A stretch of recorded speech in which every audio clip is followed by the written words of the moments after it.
హనుమంతుడు సింధూరం ఒంటి నిండా ఎందుకు ధరించడం మీకు తెలుసా? అయితే ఈ వీడియో చూడండి. ఒకరోజు సీతమ్మ తల్లి స్నానమైన వేళలో అద్దం ముందు పాపటిలో సింధూరం ధరిస్తుండగా హనుమంతుడు చూసి, అమ్మా సీతమ్మ తల్లి, అదేంటి సింధూరం పాపటిలో ధరిస్తున్నావు అని అడగగా, ఏమి లేదు హనుమ, మన రాముడు అష్టైశ్వర్యాలతోని ఆయురారోగ్యాలతో కలకాలం మంచిగా ఉండడానికి సింధూరం ధరిస్తా, అందుకే రామునికి బాగుంటుంది అని హనుమంతునికి ఇలా చెప్పింది సీతమ్మ తల్లి.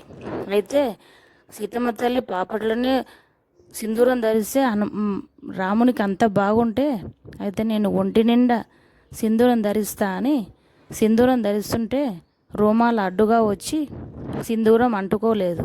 అప్పుడు నువ్వుల నూనె సింధూరంతో కలిపి ఒంటి నిండా రుద్ది అలాగనే రాముని దగ్గరికి వెళ్ళగా, రాముడు ఏంటి హనుమ ఇలా సింధూరం అంతా ఒంటి నిండా పూసుకున్నావు అని అడిగితే, ఏం లేదు రామయ్య తండ్రి, సీతమ్మ తల్లి పాపటిలో సింధూరం ధరించింది మీ ఆరోగ్యాలతో ఉండాలని, అందుకే నేను మీ మంచి గురించి ఒంటి నిండా సింధూరం ధరించా, మీరు ఎప్పుడు అష్టైశ్వర్యాలతోని ఆరోగ్యాలతో దీర్ఘాయుష్తో ఉండాలని నేను ఇలా చేశాను తండ్రి. జై శ్రీరామ్.